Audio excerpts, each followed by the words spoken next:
Welcome to the Capital Gains Tax Solutions podcast, where we believe most high net worth individuals and those who help them struggle with clarifying their capital gains tax deferral options. Not having a clear plan is the enemy, and using a proven tax deferral strategy, such as the Deferred Sales Trust, is the best way for you to exit or sell your business capital gains tax deferred. I'm your host, Brett Swartz. In each episode, I'm joined by some of the best finance, real estate, business, and sometimes SEO experts in the world, where they share their ideas, deal stories, and inspiration. So together we can make complex tax deferral strategies simple and passive income plans achievable. I'm excited about our next guest. He helps companies grow and show up higher on Google for words that they can monetize. His clients and businesses have been featured on Shark Tank and recognized by Inc. I think it's Inc. magazine, as well as consultant for Dollar Shave Club and Locke. This online marketing expert has beat billion-dollar companies at their own game and has proven strategies to grow your business. He has an amazing new book called called Outrank. Please welcome to the show with me, Damon Burton. Damon, how you doing today? Hey, Brad. Good to see you again. Appreciate you having me. Hey, excited to have you on the show. Would you give our listeners a little bit about your background and your current focus?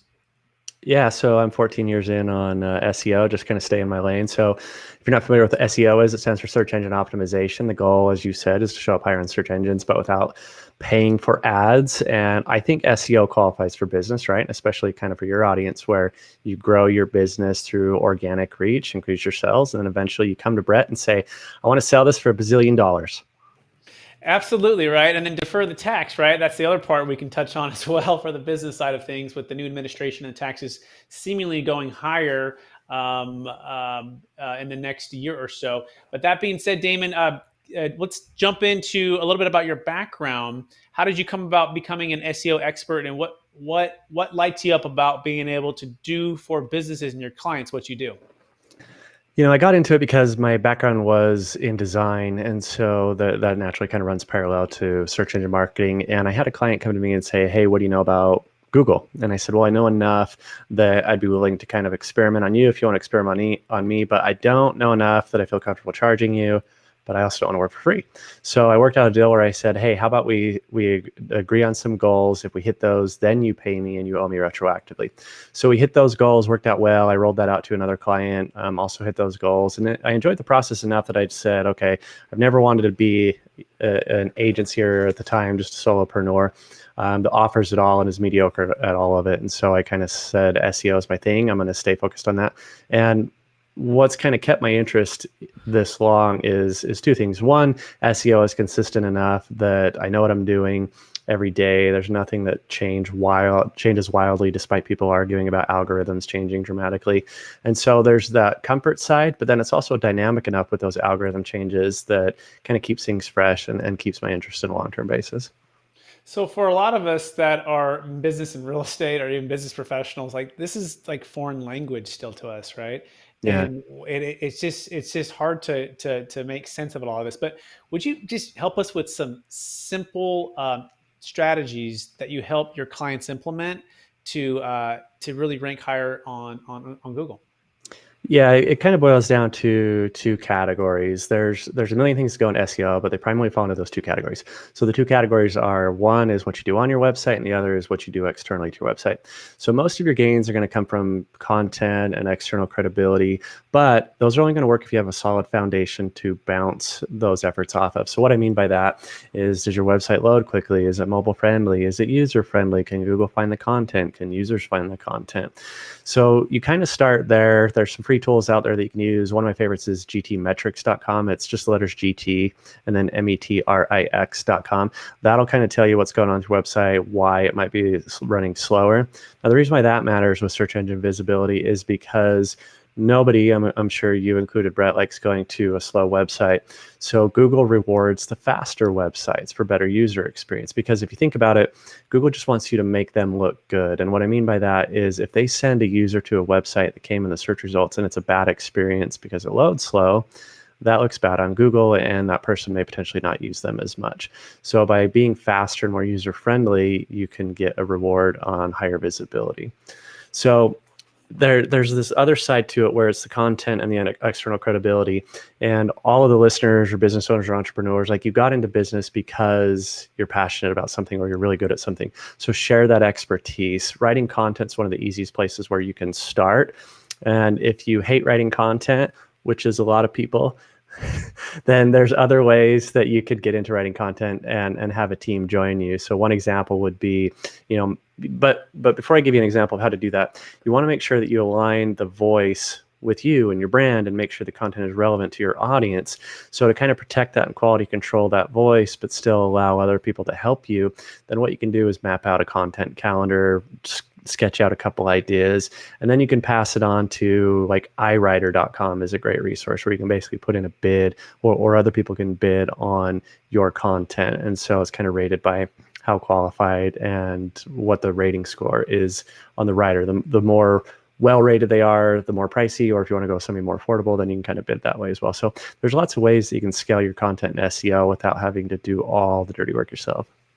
Excellent. That's super tactical and super practical and super helpful. So I want to take one other step back and help the audience get to know you even a little bit more from a how you tick and how you move and the strengths you have. So Damon, I believe we've all been given certain gifts in this life, and these gifts have been given us to be a blessing and help to others.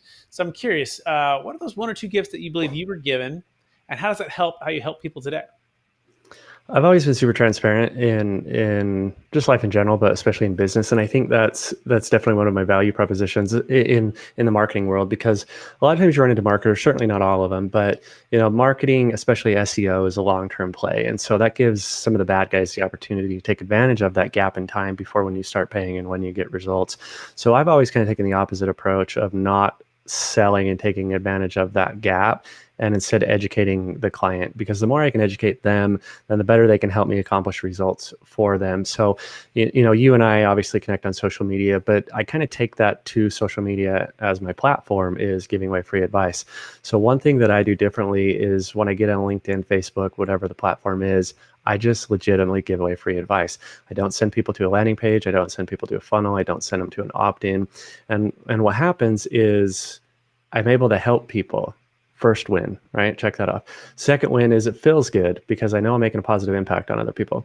So check that off. Now, third, that actually translates to business as well, because what happens is when you build these relationships and you put out free content, subconsciously these people are relating to you and establishing that relationship.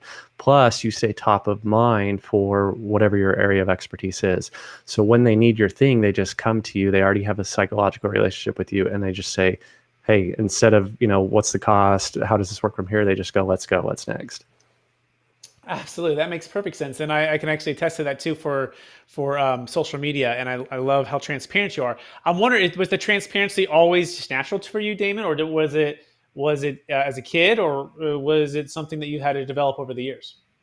A little bit of both. I've always known that was kind of like on the radar, and especially as social media started to grow, I was always hesitant when I would see these quote unquote gurus, you know, baiting and switching people. And I always thought how bizarre that was, because obviously I could see the success in it, but I never felt comfortable with it. So there was definitely days where I had the internal struggle of, well, they're accomplishing admirable things, but I don't feel comfortable doing that. So I've always kind of chosen the right path, sort of say. And I think there's more gray areas where you can probably get wins quicker, but they just didn't feel right for me. And that's paid off though in the long run, because now I've built my 7-figure agency with doing zero paid ads, largely referrals, and worked with billion-dollar brands. And so I don't think this was the fastest play, but it was the right play for me. Yeah, absolutely love that. So let's dive into maybe a case study, or even just an example of a business owner. Maybe they're in real estate brokerage, maybe they're in the financial service industry, and maybe they're e-commerce. Walk us through the steps to working with you, and what would be the best way to get going on this. So it's the same kind of initial approach that we talked about earlier, where I kind of gave that advice. So where we start when somebody comes to my team is we start by auditing the website, looking at the page speed and the mobile friendliness and all that stuff in that first category we talked about. Well, running parallel to that, we start mapping out the content strategy, as I kind of joked early, but also sincerely, content isn't for everybody. And so we have to map out a content strategy in advance. So that way we take the time to research topics that we can write about that solve our clients' problems. So, we have a client that's in real estate that works on turnkey investments. And so we have to go, okay, what type of questions? We don't want to be the generalized SEO, take the generalized SEO approach where we go in and we just write real estate, real estate, real estate a million times over, but it's general and diluted and doesn't really solve a problem. So we actually take a lot of time diving into keyword research and topical research to figure out, what are people already asking search engines? What questions do people already have? And so then we can create the answers for those. So for the listeners that kind of want to replicate that approach, a great tool, also free, is answerthepublic.com. You go in there, you type in whatever the keyword is. So, in the turnkey real estate, you can simply type in turnkey real estate, and it's going to tell you all these different things about how to get in turnkey real estate, like a lot of the obvious stuff. But here in a minute, I'll give you kind of a more bizarre example in a different industry. But if you go there, it's going to spit out this chart that says like the who, what, when, where, and why, whatever keyword you put in. And that comes from data that is what your customers are telling you their problems are, the things they want answered. And so write content around that aligns with the ideal buyer. So like for me, for example, I would not necessarily write topics about cheap SEO because I don't want to attract people that are interested in cheap SEO. So you got to figure out not what to write in general. I don't just always write about SEO, but I write about things that will align with my ideal customer. Now, one example of how you can use Answer to the Public to find like these unique types of topics, it's a client in a different industry, but when we were working with the Utah Jazz, we were working with their retail division called Team Store. And so they wanted to sell more hats and jerseys and Jazz merchandise. Well, we went in and we typed in some of the popular Jazz players, including legacy players like Karl Malone. And what happened is one of the topics came back is, how did Karl Malone die? I would have never thought about that. My team would have never thought about that because Karl Malone's not dead. But what that tells us is there's enough demand, enough search volume, enough data for this to show up on the radar that people are curious. And so it doesn't matter if their question's right or wrong. That's your opportunity to come in and answer that question, solve that problem. So in that example, we could do, a blog piece that said the top 10 myths about how Karl Malone died. While you're here, here's his jersey. So one other thing I'll kind of wrap up on is you can simply use Google too. You can go there, start to type in a question, and the autocomplete that it suggests what your question might be is data that says, historically speaking, most people that start to type this in want one of these 5 or 10 completed options. And so that is based on search volume. So that is your audience telling you what types of questions they need answered. Excellent. So I have a question about that. So, and let me see if I've heard this correctly or understood it correctly. So when you type that into Google, for example, that you kind of want to maybe create a video or create a blog or create whatever, it says, the answer to X, answer to that is this. So like, for example, what are the 5 top capital gains tax deferral options? The answer is, or are there, are there 5 top options, clear options or clear winners, something specific? The answer is yes. And then you go on to start to talk about that. So it's actually answering the question. So, and on video or on a blog. So walk through that. Am I understanding that correctly or am I way off? Yeah, one way to look at it is to answer a question. So how would you, the way that you can title a topic, or also your call to action, your buttons on your website. So instead of just saying submit on your contact forms, you answer a question of, I want to X, I want to blank. So if it's get a free quote, then it would be, I want to, and then your button would be get a free quote. So it's kind of like the same topic, the same approach with answering and titling topics is you compel them to want to click it to read more. And so, yes, you kind of phrase it in a way that addresses what their direct question is, for sure. Excellent. And then talk about video versus blog, or both, or what's your strategy for folks who maybe feel better on the mic or on a podcast or on a video versus folks who prefer to write the blog. Any thoughts on that? Yeah, start where you're comfortable. Text, if, from a technical position, text is going to be easiest for search engines to read. It's also going to be quickest.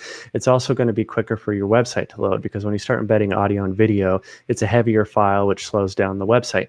Now, that's not to say that those are bad, but text is going to be quicker and easier to read. So what you can do is you can, let's say you're more comfortable recording than typing, or you just hate typing. Well, take a recorder or record a video, later delete it, but then you can transcribe it. A lot of people use rev.com. My team uses descript.com. And so you can drop in the audio or video file and it'll convert it to text. Well, there you go. If you're comfortable just kind of blabbering out loud, then do that, convert it to text, and then clean it up. And then there you go. There's your article that you can write without a painful process. Or you can do the opposite. If you feel more comfortable, writing, then type it out. And then once you type out, you basically have your narration script there, and then you can verbalize it or put it on video. Now, as far as how it impacts SEO, my team takes a hybrid approach. So after the content is written, then we'll have it converted to some sort of video. And then a lot of times we'll also often convert it to like an infographic or a visual asset. And so then the way we stack that content is we do the text first on the blog, because like I said earlier, the text loads the quickest. It's easier for search engines to digest and understand. Then we'll do the video, then we'll do the blog.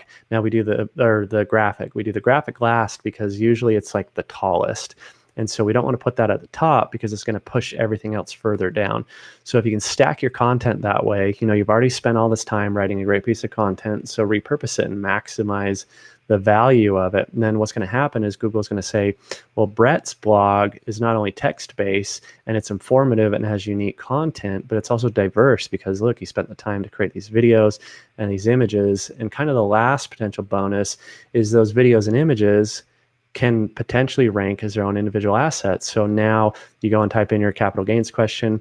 Not only does your blog show up, but your video may show up too, and your graphic may show up too. And so now you have a greater footprint on the search engine results.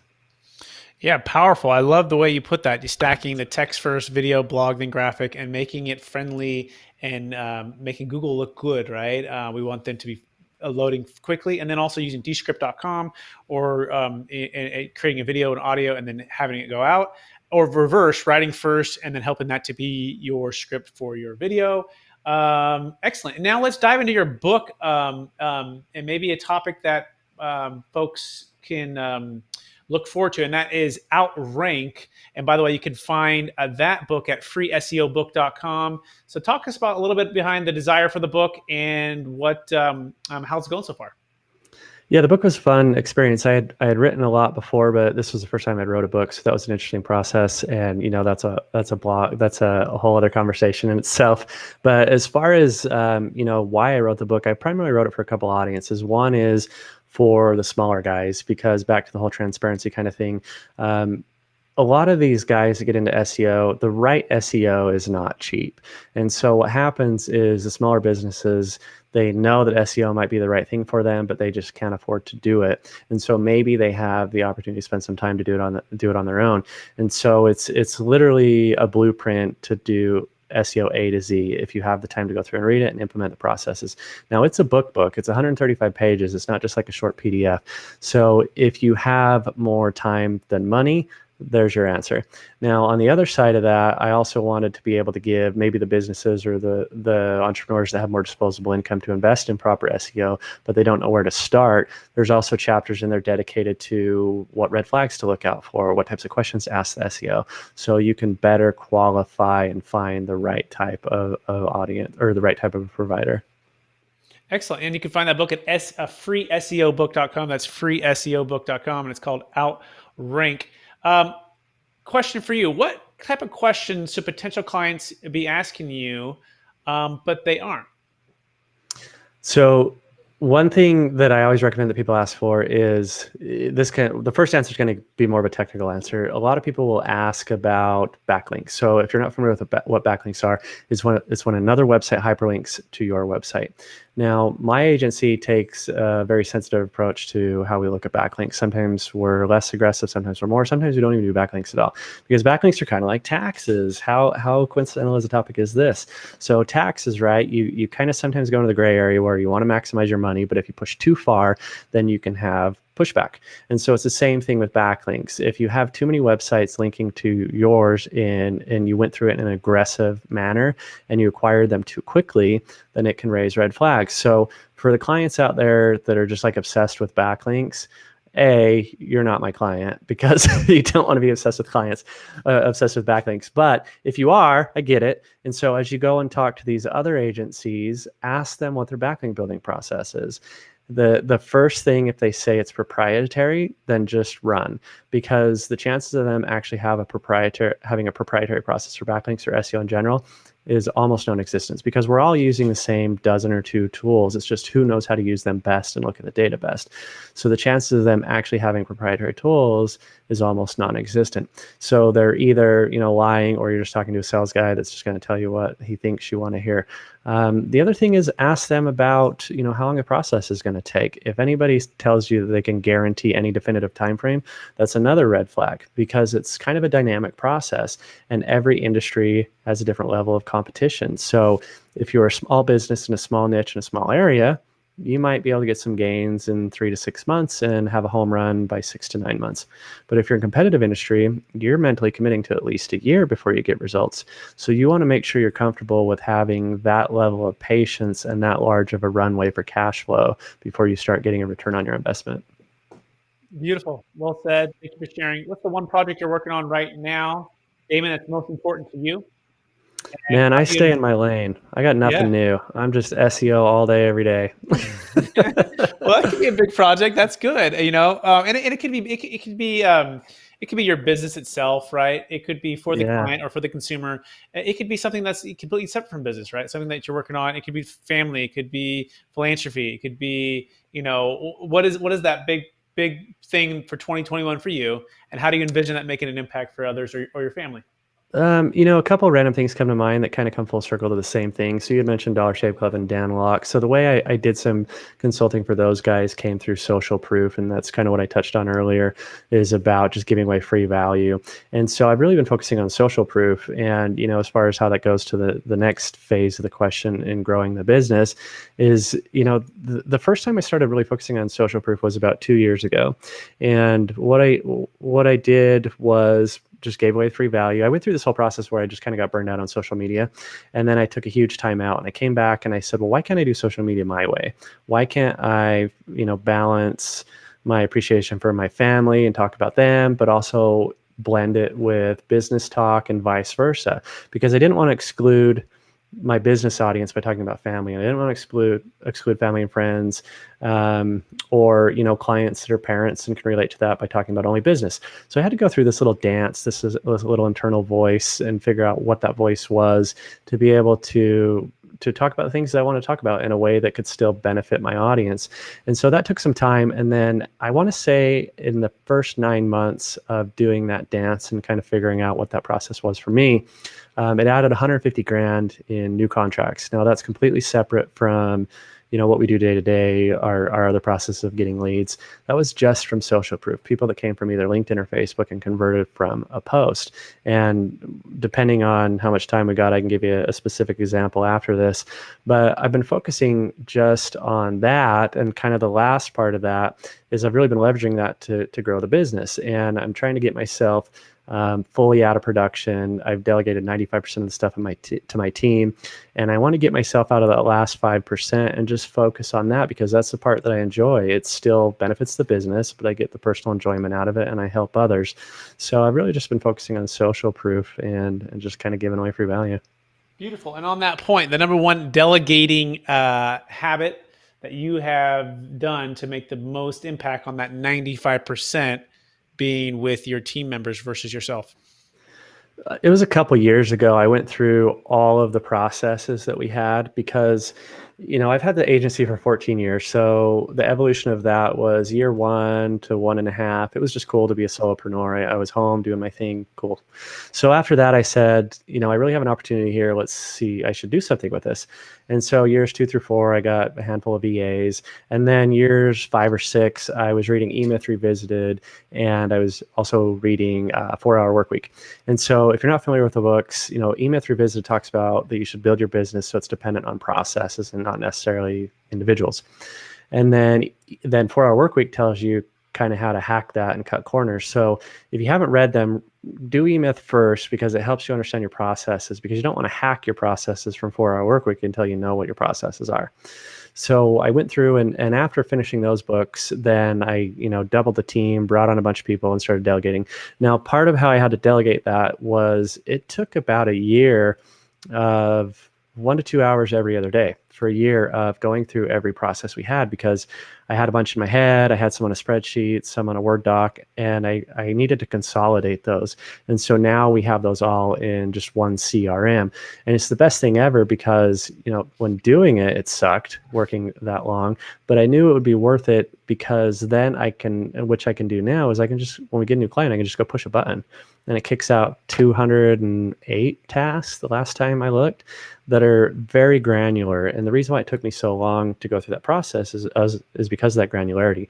So I wanted to make those foolproof, because your team will be as good as bad as the documentation you provide them.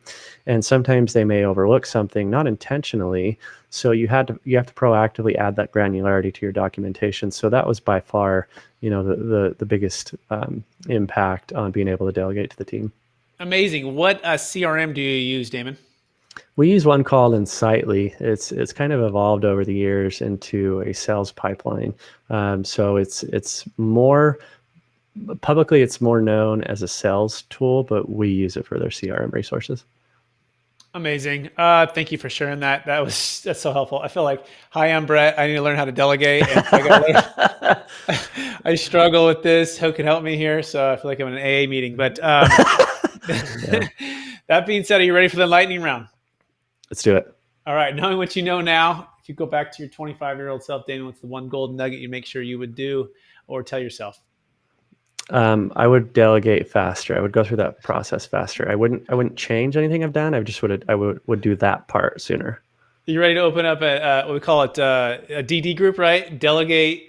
DA, Delegators Anonymous. Delegate Anonymous, the A group. Yeah, that's, oh man. Seriously, right? Okay, next question. Number one book besides Outrank that you've gifted or recommended the most in the past year? Dude, I got one right here. I got, actually, I'll show you two. One is a coloring book. It's a coloring book. It says and it's explicit down. Full of curse words. That's soothing. Okay. No, I'm going to pimp my newish kind of friend, Brian Sexton. He wrote this cool book, and it kind of goes along in line with like what we've been talking about with social proof. So it's called People Buy From People.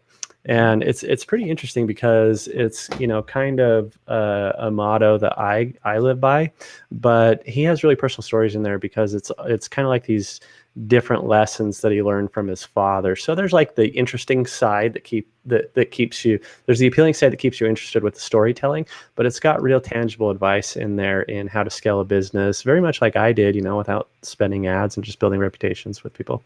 Beautiful. Love it. Next question. What are you curious about right now? How do I get that last 5% of responsibility out of my lap?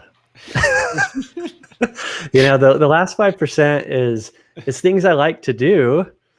And it's either a combination of things I like to do, or it's stuff that I'm more sensitive to about quality control, or it's dynamic. It's not like 1, 2, 3, black and white. And so what I've had to do is take a step back and go, okay, I can't delegate the 1, 2, 3 step, but maybe I can document the thought process to help them get to the answer on their own. And then that will solve the dynamic side of it. So no, I mean, I know it's kind of a joke, but I that really is like all I'm in on this year is social proof, and then delegating the rest of what I can.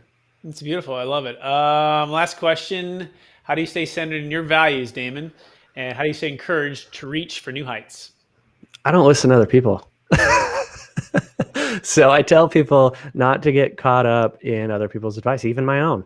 I've learned a lot more. I've never really had like this huge guru or anybody. I can certainly admire certain people for the things they've accomplished, individual accomplishments, but I've never drank the Kool-Aid and totally fallen in love with somebody. And I think that's done me well by being willing to delay gratification and just figure out the right path on my own terms. So I'd say the same for other people. One way I kind of answer it is be comfortable with the unknown. And what I mean by that is don't prematurely commit to something that you think is right. And then later, especially if you follow it through, I mean, spending all this time following through on something that you later regret, that sucks.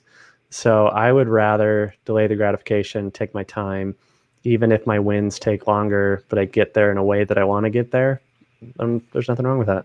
Beautiful. Absolutely love that. Well, I want to thank you for being on the show, Damon. You're a repeat guest, and I hope to have you back again real soon. I want to encourage you to keep using the gifts and talents you've been given to bless others and help others grow their business, show up higher on Google without paying ads, and really just make a difference in this world. You can learn more about Damon Burton at SEOnational.com. That's SEOnational.com. Any parting words, Damon, before we let you go? Does wearing a plaid shirt and a beard make me look like a lumberjack? By the way, it makes you look fantastic. But by the way, I have that exact same shirt now I see it. It's the exact same pattern. It's a great shirt, and you look sharp in it today. Thank you. And that has nothing to do with the fact that you also own it. No, nothing to do with that at all. You have a good eye, and you have a good eye for design. So that's a small world. I'll tell my wife this was a Christmas gift. Good, very good, fair enough. Well, thank you, Damon, for being on the show, and I also want to thank our listeners for listening to the episode of the Capital Gains Tax Solutions podcast. As always, we believe most high net worth individuals and those who help them, they struggle with clarifying their capital gains tax deferral options. Not having a clear plan is the enemy, and using a proven tax deferral strategy such as the Deferred Sales Trust is the best way to exit your highly appreciated business, primary home, investment, real estate, or other assets subject to capital gains tax. If we can help you at all, go to capitalgainstaxsolutions.com to learn more. And if you're a business professional looking to grow your business using the Deferred Sales Trust, go to experttaxsecrets.com. That's experttaxsecrets.com. Thank you, everybody. We appreciate you. Please rate, review, subscribe.